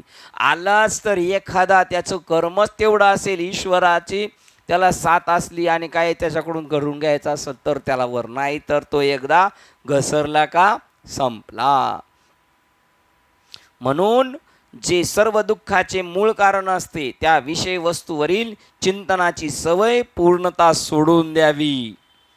जसे वैद्याने अपत्य म्हणून सांगितलेल्या अन्नाचे सेवन रुग्णाने सोडून द्यावे, तसे बघा, ब्रह्मरस घेई काढा तिने पीडा वारेल, पथ्य नाम विठोबाचे अनेक वाचे न सेवी. मी देह आहे अशा भूमिकेवर येऊ नको. मी ब्रह्मरूप आहे, मी ब्रह्मरूप आहे, काहीच त्रास देणार नाही. मी देहरूप आहे, अहंकार निर्माण होणार, मग कामना निर्माण होणार, मग त्याच्याबद्दल राग द्वेष मोह मद मत्सर अशी परंपरा चालू राहणार. एकदा का आपण आपल्या मूळ स्वरूपापासून भ्रष्ट झालो की आत्मतत्वाचे स्वरूप आकलन करण्याचा प्रश्न शिल्लक राहत नाही. एकदा का आपण देहबुद्धी फीट झालो का मग आत्मस्वरूपाची पूर्ण विस्मृती. त्यानंतर शरीर मन बुद्धीशी तादात्म्य पावलेला मानव वस्तू जगतापर्यंत झेप घेतो, मग त्याच्या पाठीमागं पळस सुटतो आणि एकामागून दुसऱ्या वस्तुविषयाशी चिटकून राहतो. जेव्हा आपल्या सत्यस्वरूपाची विस्मृती होते तेव्हा जे अधपतन होते ते खोलवर आणि कडेलोटासारखे असते. जो अशा तऱ्हेने अधपतित होतो तो मृत्यूपर्यंत, दुःखद विनाशापर्यंत आणि शून्य अवस्थेत पोहोचतो. काहीच नाही, एकदम संपला. तो त्याच्या आध्यात्मिक व्यक्तिमत्वाचा दुःखद आणि संपूर्ण विनाश होय. बघा, एंड इथपर्यंत आलेला असा अधपतित मानव क्वचितच पुन्हा उन्नत झालेला आढळतो, क्वचित एखादा. म्हणून पतित होऊ नका. हाच फक्त आशाला तर्कसंगत सल्ला असेल. बस, आता आपण मिळवलेली जी जागा आहे तिथून खाली यायचं नाही. पुन्हा पतित न होण्याकरता म्हणजे विषय वस्तूकडं नाही जायचं, संसाराकडं जायचं नाही, प्रपंचाबद्दल अट्रॅक्शन ठेवायचं नाही, जेवढं दिसतं त्याच्या मागे पळायचं नाही. पुन्हा पतित न होण्याकरता विषय वस्तू संबंधीच्या व्यर्थ विचारांना थारा देऊ नका. आले का लगेच झटकायचा, मोठा श्वास घ्यायचा सोडायचा, मोठा श्वास घ्यायचा सोडायचा. त्याचा विचार सोडून द्या, तो विचार करायचा विचार सोडून द्या. विषय संबंधी वस्तूंबद्दलचा विषय वस्तूचे चिंतन करणे हेच जीवनातील दुःखाचे आणि दुःख पर्यावसी गोष्टीचे व सर्व संकटाचे आणि साधनेतील अधपतनाचे कारण असते. बघा, हा जसे काय आता इथून पुढे काय सुरुवात झाली, मिळवलेलं टिकून राहिलं पाहिजे, मिळवलेलं टिकून राहिलं पाहिजे. मनाच्या सर्व रिकाम टेकड्या संचाराचा त्याग करा, त्या नाकारा आणि फेकून द्या. भटकणाऱ्या भटक्या मनाला ओरडून सांगा, थांब. जेव्हा डॉक्टरांनी न खाण्यास सांगितलेल्या वस्तूचा रोगी त्याग करील तेव्हाच त्याचा रोग बरा होईल. त्या वस्तूपेक्षा त्या वस्तू जेव्हा आपल्या पुढ्यात असतात तेव्हा त्या मिळवणे सामान्यपणे आपणास आवडते. जेव्हा पुढ्यात असतं तेव्हा ते मिळवणे सामान्यपणास आपणास आवडते, परंतु रोगमुक्त होण्याकरता आपण त्याचा त्याग केला पाहिजे. त्याप्रमाणे जे मन आता विषय सुखापासून दुःख भोगते त्याने विषय वस्तूवरून चिंतन करण्याची सवय सोडून दिली पाहिजे. आता विषयाच्या नादी लागून काय झाले हे आपल्याला माहिती आहे. आताच दुःख भोगतोय हे, अजून दुःखाच्या राशी निर्माण नाही करायच्या, म्हणून त्याने विषय वस्तूवरून चिंतन करण्याची सवय सोडून दिली पाहिजे. देहबुद्धी जगतबुद्धीचा त्याग केला पाहिजे. आणि राहायचंय कुठे परत? त्याच्यातच राहायचं, पाण्यातच राहायचं नावेनी, पण नावेमध्ये पाणी येऊ द्यायचं नाही. त्याग करा आणि विषयातीत व्हा. जेव्हा विषय सुख देणारे विचार निर्माण होतात तेव्हा आपले विचार उच्चतराकडे आवर्जून वळूया आणि आपल्या सवंग भोगासक्तीच्या विचाराच्या अतीत होऊया. ते विचार उठले त्याच्या वरचढ विचार जे भगवत भावनेचे ते त्याच्यावर मारा केला का ते निघून जातील आणि आपण मग भोग आसक्तीच्या विचाराच्या अतीत होऊया. श्लोक क्रमांक 329 वाचतोय. म्हणून विवेकाने ब्रह्म जाणणाऱ्या ध्यानधारणेकडे दुर्लक्ष करणे याहून अधिक मोठे मरण नाही. म्हणून विवेकाने ब्रह्म जाणणाऱ्या ध्यानधारणेकडे दुर्लक्ष करणे याहून अधिक मोठे मरण नाही. म्हणून जागते रो हो, रोजच्या रोज चिंतन रोजच्या रोज करायचं, पण क्षणोक्षणाला सुद्धा तरावया पार भव सिंधू. आणि खास ध्यान जे करायचंय स्मृती आणि प्रत्यक्ष ध्यान हे कंटिन्यू झालं पाहिजे. जो मानव नियमितपणे ध्यान करून समचित्त होतो तो पूर्ण यश सिद्धी प्राप्त करून घेतो. आता बिलाड्या पंच आठवण येते की नाही, ठीक नाही? ते म्हणतात सावध राहिलं पाहिजे. आपण झालो म्हणता म्हणता परत तसे होऊ शकतो. जो मानव नियमितपणे ध्यान करून समचित्त होतो तो पूर्ण यश सिद्धी प्राप्त करून घेतो. बघा, नियमितपणे ध्यान करेल तो यश सिद्धी, आणि याच्यामध्ये सिद्धी प्राप्त करून घ्यायची, सिद्ध व्हायचंय त्याला. मग बाबा म्हणतात ना, तुम्हाला आपल्याला सिद्धी, चकवे बाबा म्हणतात सिद्धी प्राप्त नाही झाल्या, मग रूटवर नाही समजायचं. त्या रोडला ही स्थळं लागतातच आणि मिळालेली आहे सिद्धी आपल्याला. अनुग्रह घ्यायच्या अगोदरची काय स्टेप होती आपली आणि आताची काय स्टेप आहे ते बघायची. एखादाच असेल त्याची पहिली स्टेप तशी असेल क्वचित, परंतु जास्तीत जास्त स्टेप कशी असती, रपच होती, परंतु त्या अनुग्रहाच्या योगाने झालेली आहे ती. म्हणून जो मग सिद्धी प्राप्त झाल्यानंतर परत सिद्धी लावी पिसे. आता पिसे लावायची पाळीच नाही, सिद्धीच नाही आल्या म्हणजे रस्त्यापासून भरकटलेलो, सिद्धी मिळू नये पण त्याच्याकडे दुर्लक्ष करायचंय. जो माणूस नियमितपणे ध्यान करतो तो पूर्ण यश सिद्धी प्राप्त करून घेतो. म्हणून तुझ्या चित्तात ब्रह्माचे काळजीपूर्वक ध्यान करून समचित्त हो. अर्जुना, समत्व चित्ताचे तेच सार जाण योगाचे, जेथे मन आणि बुद्धीचे ऐक्य अति. ब्रह्मनिष्ठेबाबत पक्के होण्यात कोणीही निष्काळजीपणा करू नये. ब्रह्मनिष्ठेबाबत पक्के होण्यात कोणीही निष्काळजीपणा करू नये. ब्रह्मनिष्ठेबाबत पक्के होण्यात कोणीही निष्काळजीपणा करू नये. प्रवीणला माहिती आहे हा निष्काळजीपणा, पण ब्रह्मनिष्ठेबाबत आता माझ्या डोक्यातून गेलं. बुद्धिनिश्चय आत्मज्ञान, बुद्धीचा निश्चय झाला पाहिजे. निष्ठेबाबत पक्के होण्यात कोणी दिवस रात्र, फक्त दिवसा जागेपणी नाही, झोपेत सुद्धा. बघा आता झोपेत कसं काय, झोपेत स्वामी यांना सांगितलं होतं रामकृष्ण परमहंस कधीच पैशाला स्पर्श करत नाहीत. ते म्हणले मग झोपेत तर बघून, झोपेत असा हात पडला होता आणि मग त्याच्यावर त्यावेळेला मोठा सिक्का ठेवला. तर बाबा म्हणतात जर आपल्या हातात तसं ठेवलं तर आपण झोपेत सुद्धा आपला हात बंद करून खिशात घालू. पण त्यांचा हात काय झाला, पलटी झाला. बघा अशी आपल्या बॉडीला सुद्धा आपल्या तसं वळण लागलं पाहिजे. बुद्धिनिश्चय, बघा याच्यातला बारकावा, बुद्धिनिश्चय आत्मज्ञान, ब्रह्मी भाव, ब्रह्मनिष्ठ ब्रह्मरूप भावी आपण ब्रह्मनिष्ठ राखे पूर्ण तत्परायण, अलर्ट तत्परायण. कधी, अहर्निशी, दिवस रात्र, रात्रीचं सुद्धा आपल्या इंद्रियाला तसं वळून पडलं पाहिजे. बघा निष्ठे, ब्रह्मनिष्ठेबाबत पक्के होण्यात कोणीही काळजीपूर्वक राहू नये. ब्रह्मनिष्ठेबाबत पक्के होण्यात कोणीही निष्काळजीपणा करू नये. सर्व विस्मृतीपासून दक्षतेने सुटका करून घ्या. ज्या क्षणी तुम्ही विस्मृतीमध्ये पतन पावता,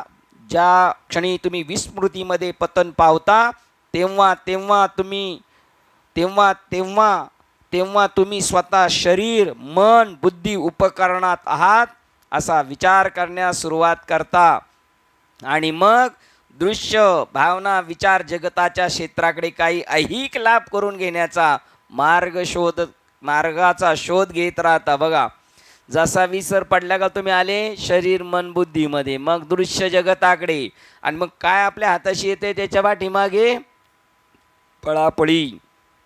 तुम्ही त्याचा जसजसा शोध घेता, बघा जगामध्ये क्षेत्रामध्ये काही ऐहिक लाभ करून घेण्याचा मार्गाचा शोध घेत राहता. तुम्ही त्याचा जसा शोध घेता तसा तुमच्या कामना वाढत जातात. जशा कामना तसे विचार, आणि जसे विचार तसे कर्मे अधिक वासना निर्माण करतात. त्या सर्वांची परिणिती अशा महान अधपतनात होईल की त्यानंतर आत्मतत्वाचा परमात्मतत्वाचा हरवलेला भाव पुन्हा परत मिळवण्याची संधी पुन्हा मिळणार नाही. इतक्या खोलवर पतन झाल्यावर त्या साधकाला पुन्हा वर येणे नाही. त्या संसारिक गोष्टीच्या पाठीमागे लागला, नासक्या विषयाच्या पाठीमागे लागला का मग शेवटची पाळी एक मनुष्य जन्मन चुकल्या वर्म, मग त्याच्या पाठीमागे पुन्हा चान्स नाही. अभी नाही तो कभी नाही. हा प्रमाद हाच मृत्यू होय. प्रमाद म्हणजे काय? सर्वेश प्रमाद म्हणजे काय? मी देह आहे, हा प्रमादच मृत्यू होय. तुमच्या सत्य स्वरूपाची विस्मृती हाच मृत्यू. बघा, तुम्ही स्वतःला विसरले का? मेल्या जमापण. जिवंत असतानाच मृत्यू होय. बघा, श्लोक क्रमांक 321 पाहिलंय मागे, आता सारखं मागे जायचं, पाहू 21. कसा मृत्यू, हा तिथे सांगितलं होतं, सुरुवात केली तेव्हाच आपण. देहबुद्धीवर येणे हाच मृत्यू, हाच खरा मृत्यू, तोच आध्यात्मिक मृत्यू आपला.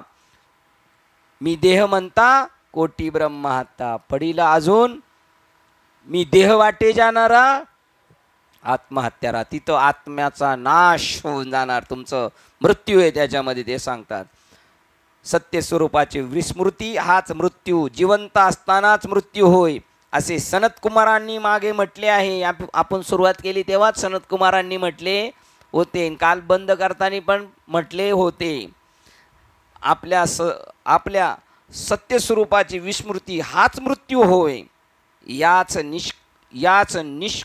निष्कर्षाचा युक्तिवाद इतर श्लोकातही, 2 इतर श्लोकात म्हणजे 22 ते 28, म्हणजे आता काल मागच्यापर्यंत तोच चालू आहे.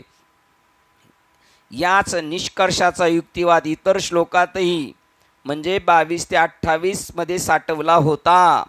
वरील युक्तिवादाची मांडणी सनत कुमारांचे हे विधान फक्त स्पष्ट करण्याकरता आणि साधकाच्या आकलनावर त्याची अनिवार्यता ठसवण्याकरता केलेली होती. बघा, आता हे किती सांगितलेले, याचंच नाव आहे ठसविता बहु लागती सायास. कोणाला ठसवतानी आपल्यालाच ठसवतानी लागती सायास.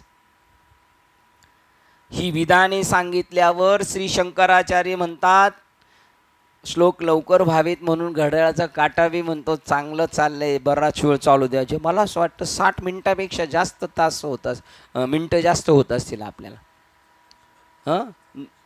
84 मिनटं होतात, हे म्हणतात 84.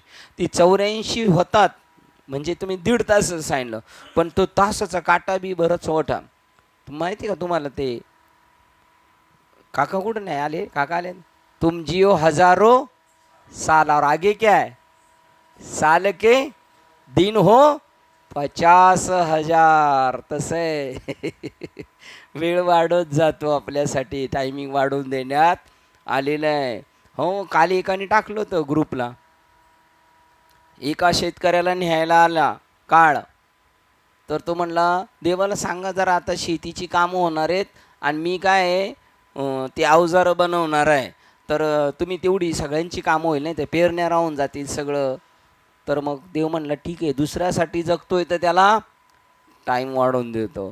ते झाल्यानंतर म्हणला आता कापणीला आलेत आणि माझा मित्र वारलेला आहे, त्याची मुलं बारकाली आहेत, तेवढं करतो. झालं म्हणलं तेवढं, मग द्या टाईम वाढून द्या, दुसऱ्यासाठी करतोय, स्वतःसाठी करत असल्यावर लगेच घेऊन जाणार आहे नाही. टाईम वाढून देतो की नाही काका, तुम्हाला टाईम वाढून दिला की नाही?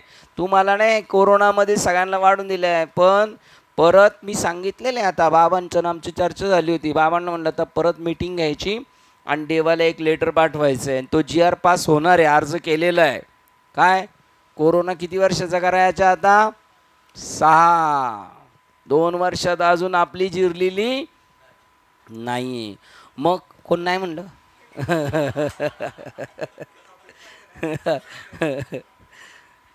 आपल्याला पाहिजे 6, याचा अर्थही नाही. तर मग त्याला परत दिलं, ती काढणी बिडणी करा. मग म्हणला नंतर, म्हणला तो आजारी माणूस आहे हो. परत तिसरा आला कॉल, तर म्हणलं त्याला जगू द्या. आणि नंतर मग त्याला 10-10, 25-25 वर्ष वाढवत गेले, त्याचा काळ संपला, शरीर जीर्ण आलं. मग त्यांनी निरोप पाठवला, आता सगळी कामं आटोपलेली आहेत, तर या, देवाला विचारा वेळ असेल तर तुम्ही न्यायला या. तर देव म्हणला, जो सगळ्यांसाठी जगला ना, त्याला आणायला काळा तुला पाठवणार नाही, मी स्वतःच जाणार त्याला आणायला. आता आपण खुशीने जाऊ का नाही देव न्यायला आल्यावर, आहे की नाही? तसं सांगितलं. शंकराचार्य म्हणतात, कुठून कुठे गेलो, ही विधाने सांगितल्यावर शंकराचार्य म्हणतात, विस्मृतीसारखे अन्य कोणते मरण नव्हे. ठीक आहे नाही? मग वेळ वाढून देतो ना, मागची मरण झालेली आहे की नाही. आपल्या सत्य स्वरूपाची विस्मृती हेच जिवंत असतानाचे मरण होय. जिवंतपणीच मेलेलं आहे, हेच ते मरण. अध्यात्म साधकाच्या सर्व आकांक्षाचा मृत्यू जो स्वतः शांत चित्त करण्याचा प्रयत्न करतो. बघा, आध्यात्मिक साधकाच्या सर्व आकांक्षाचा मृत्यू जो स्वतः शांत चित्त करण्याचा प्रयत्न करतो, ज्याने आध्यात्मिक ज्ञान प्राप्त करून घेतले आहे आणि ज्याला पंचकोशाचे ज्ञान झाले आहे आणि ज्यास आवश्यक तो आत्मानात्म विवेक आहे, अशा अध्यात्म साधकाच्या बाबतीत विस्मृती, प्रमाद म्हणजेच खचितच मृत्यू होय. बघा, त्यांनी सांगितलं तो मृत्यू. आणि तुम्ही एवढी प्रगती केली ना, आता परत, आता नाही, आता सावधान. विस्मृती म्हणजेच मृत्यू. कशाची विस्मृती? ईश्वर स्वरूपाची विस्मृती, हाच मृत्यू.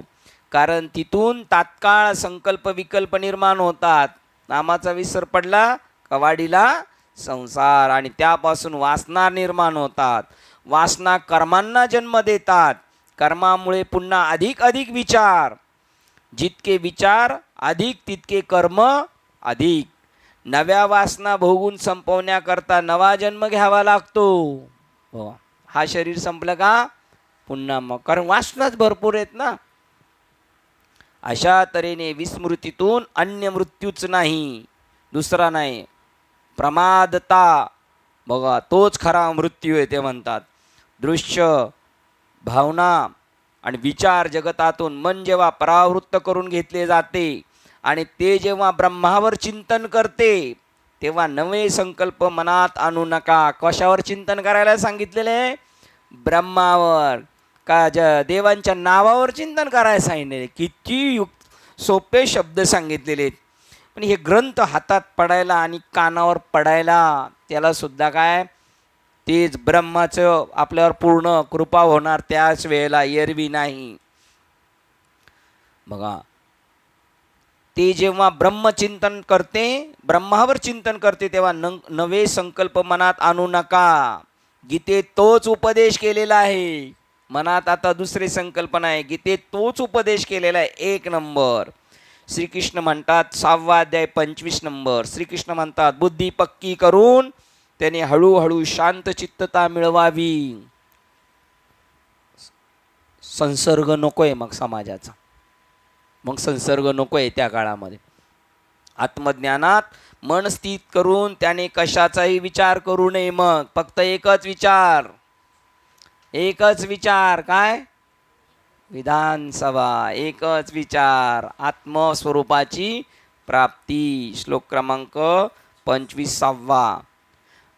क्रमाक्रमाने अभ्यास करीत उपरत व्हावे पुढच्या पायरीवर. तसेच धैर्ययुक्त बुद्धीने मनाला परमात्म्यात स्थिर करून दुसऱ्या कशाचाही विचार करू नये. बघा, दुसरा कशाचाच विचार करू नये, याचाच बळबळ विचार करावा लागतोय आम्हाला, आहे की नाही. ज्याचा करायचा नाही तो आपोआप येतो, आणि ज्याचा करायचा आहे तो बळेच आपल्याला जबरदस्तीने करावा लागतो. बघा, आता आपल्याला इंटिमेशन आहे खाण्यापिण्याची, कशाचीच नाही म्हणले, मग तर आता काय करायचं.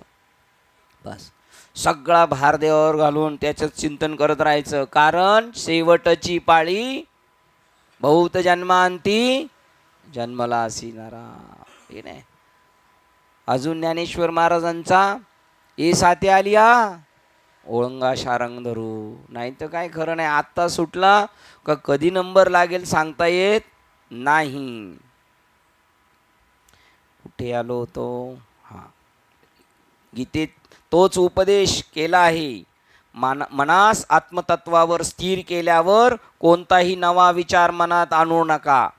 त्याचप्रमाणे या ठिकाणी आपणास सांगितले आहे की जेव्हा मन त्याच्या बाह्य भटकंतीतून परावृत्त केले जाते आणि त्यास ब्रह्मचिंतनावर एका इष्ट ठिकाणी स्तब्ध अवस्थेत थोपवले जाते, तेव्हाच त्यास ते ध्येय साध्य होते.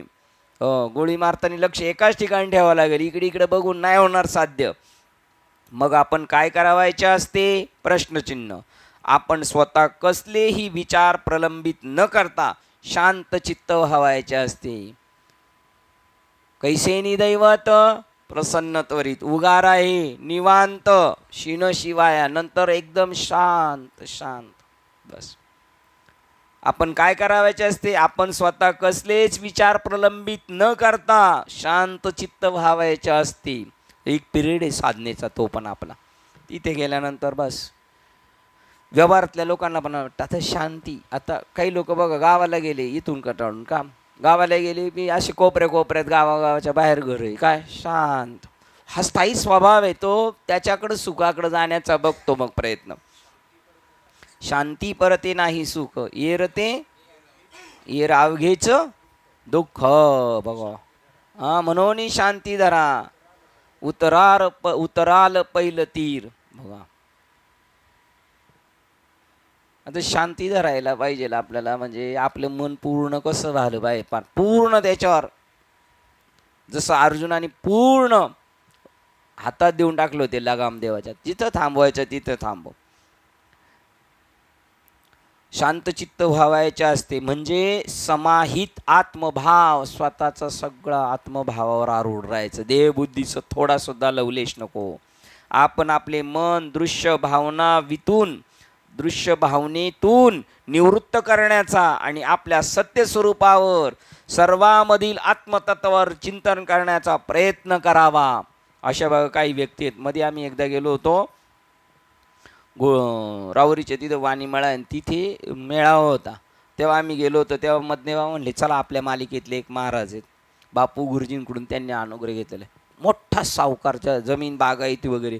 त्यांनी काय केलं माहिती आहे का, असं घर बांधलंय खाली, आणि तिथे दिवस रात्र चिंतन, जेवणसुद्धा घरचे तिथं आणून देणार, त्यांचं बाहेर येणं सुद्धा नाही. बस. आणि बाबांनी काय केलं, मला सांगितलं तर सप्तसागर घेऊन या, आणि बाबांनी त्यांना सप्रेम भेट दिलं. नावावर आपल्या घाटकोपर साधक बंधूंकडून सप्रेम भेट, आणि पैसे कोणी दिलेत, मध्ये बाबांनी. तरी पण असे आहेत. परत एक बेल्ल्यामध्ये एक मनुष्य आहे, बेल्ल्यामध्ये ते सारखे मोठा कोट्याधीश, त्यांचा मोठा इकडं ट्रान्सपोर्टचा धंदा होता. बायकाळाला जाऊन 7 लाख रुपये का काय बाबांच्या मंदिराला दिलेले, गाथा मंदिराला. आणि आता फक्त ज्ञानेश्वरी वाचतात, फक्त ज्ञानेश्वरी, कोणाची लग्न नाही, माहिती नाही, काय नाही. बस ती शांत, ती एक स्थिती आहे, त्या स्थितीवर आपल्याला जायचं आहे. त्याच वेळेला आपल्या हे दिसलं का घोळ करतंच. आपण आपले मन दृश्य भावनेतून निवृत्त करण्याचा आणि आपल्या सत्य स्वरूपावर, सर्वांमधील आत्मतत्वावर, समोरच्याशी पण पाहताना काय बघायचं आहे, ते आत्मतत्व चिंतन करण्याचा प्रयत्न करा. ही एक शांती आहे. ही ती कोपऱ्यात बसून शांती आहे. आणि ही शांती काय, मी ब्रह्मरूप आहे, अख्खं जगत ब्रह्मरूप आहे, ह्या भावनेवर राहायचे. मग सत्य स्वरूपावर, सर्वांमधील आत्मतत्वावर चिंतन करण्याचा प्रयत्न करावा. शारीरिक, मानसिक आणि बौद्धिक संकल्पातून आपले चित्त परावृत्त करून घेऊन आपले संपूर्ण लक्ष बघा, शरीराकडं दुर्लक्ष झालं चालेल, मनाकडं, बौद्धिकतेकडं, त्या संकल्पानं आपले चित्त परावृत्त करून घेऊन आपले संपूर्ण लक्ष आपल्यातील जाणीव तत्वावर आपणास आपण जाणीव तत्वावर आणण्यास आपण स्वतः शिकूया. सगळ्या जबाबदाऱ्याकडे लक्ष न देता ही खरी जबाबदारी. पहिली जबाबदारी काय? देवे दिला देह, त्याची जबाबदारी पहिली, मग बाकीच्या सगळ्या जबाबदाऱ्या. बाबा म्हणतात देशप्रेम पाहिजे, देशप्रेम पाहिजे. अरे जो आत्म्यावर प्रेम करतो तो आत्मा सर्वव्यापक आहे, त्यावेळेला नकळतच त्याच्याकडून देशाबद्दल आदरच असणार त्याला, कारण सगळ्यांमध्ये तो ते चैतन्य पाहतो ना, वासुदेव कुटुंबम, त्याच्यामध्ये सगळ्यांमध्ये तो स्वतःचा परिवार पाहत असतो. देशावरही सहज त्याच्यावर प्रेम होतं. मग जेव्हा आत्म्यावर प्रेम करतो ना, तो परमार्थिक माणूस देशावर पण प्रेमच करत असतो. ते इनडायरेक्टली असतं, डायरेक्ट पिचमध्ये नाही दिसत तो, पण त्याच्या अंतःकरणात त्या भावना असतात. आत्मतत्वाचे चिंतन मोठ्या काळजीपूर्वक करा. म्हणजे एक वाक्य सांगायचं होतं, राहून गेलं. हा, मग मानसिक, शारीरिक आणि बौद्ध सर्व चित्त परावृत्त घेऊन आपले सर्व लक्ष आपल्यातील जाणीव तत्वावर आणण्याचा आपण स्वतःच शिकूया. बघा, मानसिक, बौद्धिक आणि शारीरिक. तानाजी मालुसरे ओवळायला लागले मंडळी, तर दिवा लपलपला, म्हणले कुंकू पुसून टाक, मी आल्यावर. सगळं लक्ष कशावर आहे?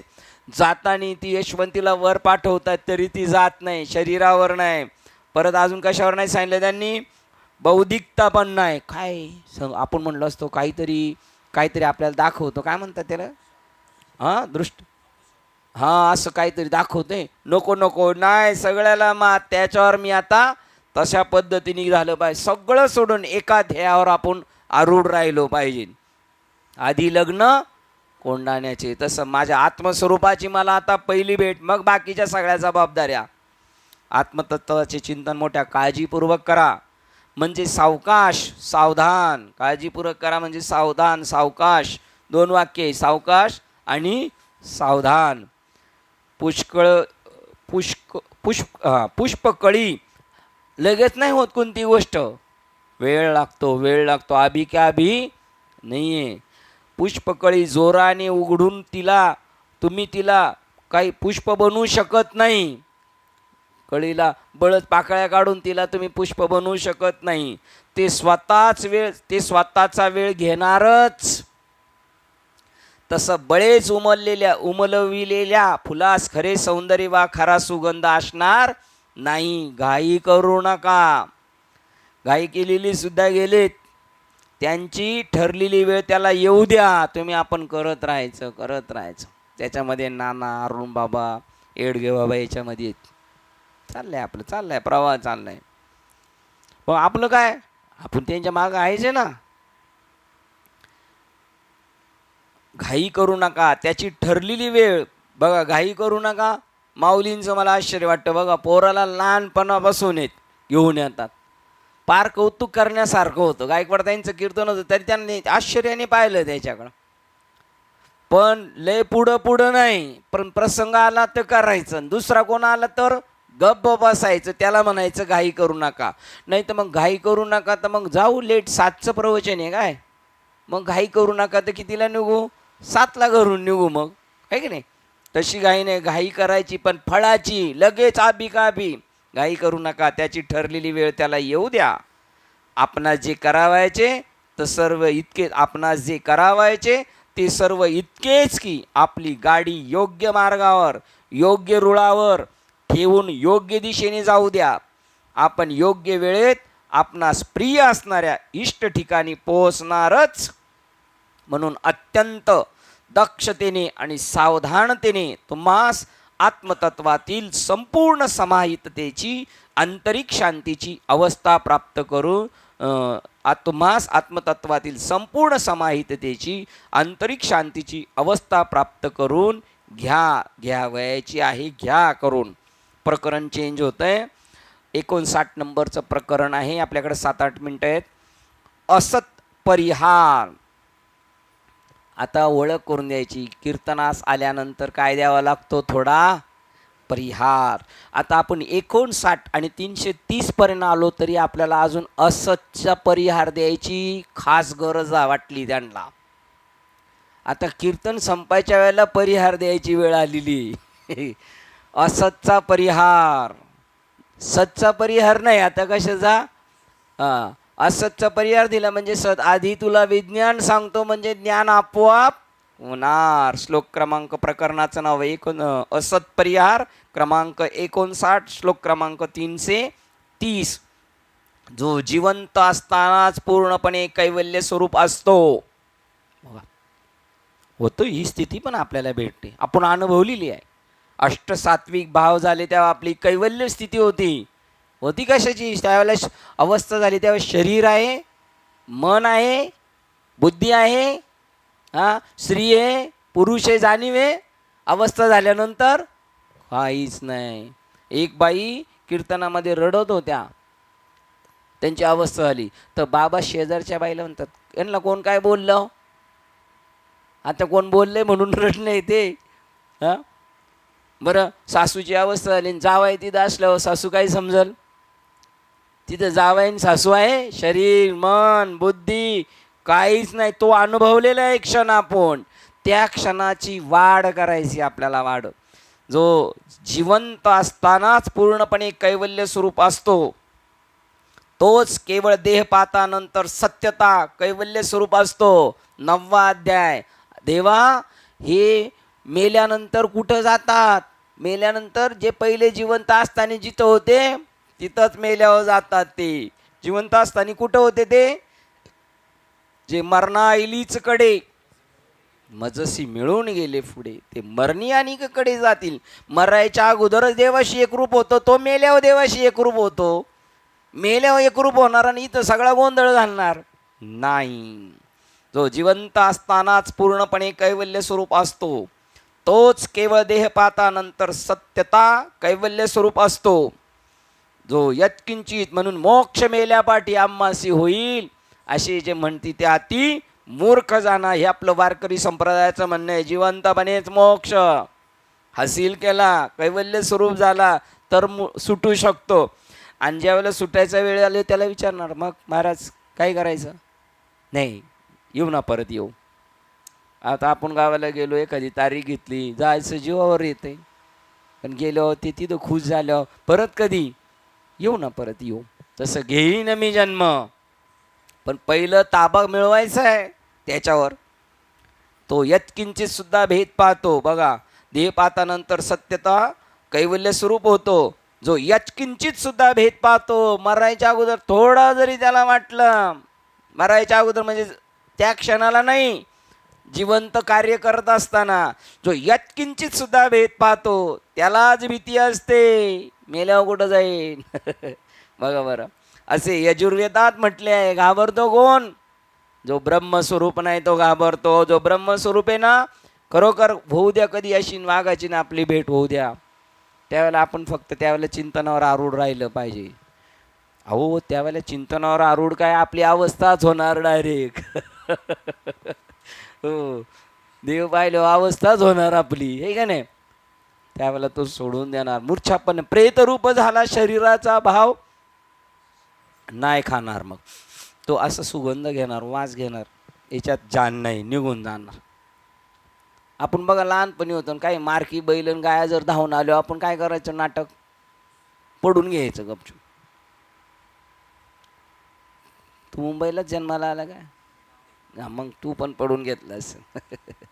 आणि ती गाई मग नाही मारीत, पडून घेतलं, त्याला म्हणतात शरण आलं. त्याला ते जनावरांना पण माहिती आहे, सोडून देणार तुम्हाला. जो याच देहात थांबू, यजुर्वेदात म्हटलेले असत परिहार. बघा की असं आपल्याला एक एक क्षणाचा आपण खरोखर आपण भाग्यवान आहेत. बाबाची आपल्यावर कृपा आहे म्हणून आपण इथपर्यंत, नाही तर आपणही कुठंतरी भरकटलेलो असतो. नक्की भरकटलेलं होतोच, पण आणलं ताळ्यावर. 329ला थांबतोय आपण. 330ला सुरुवात उद्याच करूया.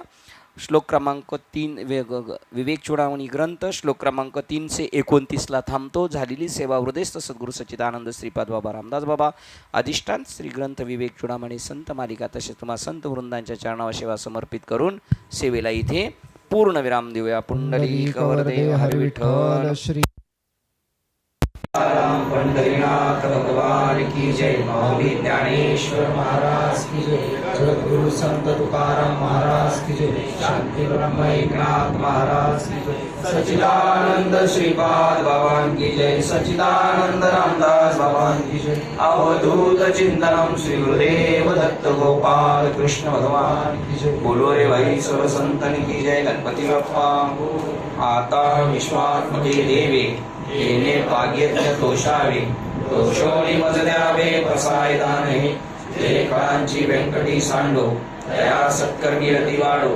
होता परस्परे जडो मैत्र दिवांचे, दुरितांचे तिमिर जाओ, विश्व स्वधर्म सूर्य पाहो, जो जे वांछिल तो ते लाभो, प्राणी जात वर्षत सकळ मंगळी, ईश्वर निष्ठांची मांद्याळी, अनवरत भूमंडळी भेट तुदा होता, सदा कल्पतरूचे आडव, चेतना चिंतामणीचे गाव, बोलते जलार्णव पियुषांचे, चंद्रमेचे लांछन, मार्कंडचे तापहीन, ते सर्वाही सदा सज्जन स्वैरे होतु, किंबहुना सर्व सुखी पूर्ण होणी त्रिलोकी, भजे जो आदि पुरुषी अखंडित, आणि ग्रंथोपजीवे विशेष लोकी, दुष्टादुष्ट विजय हो आवेजी, एक म्हणे श्री विश्वेश्वरा हो, होईल दान बसाहो, येणे वरे ज्ञान देवो सुखिया झाला, येणे वरे ज्ञान देव सुखिया झाला, येणे वरे ज्ञान देव सुखिया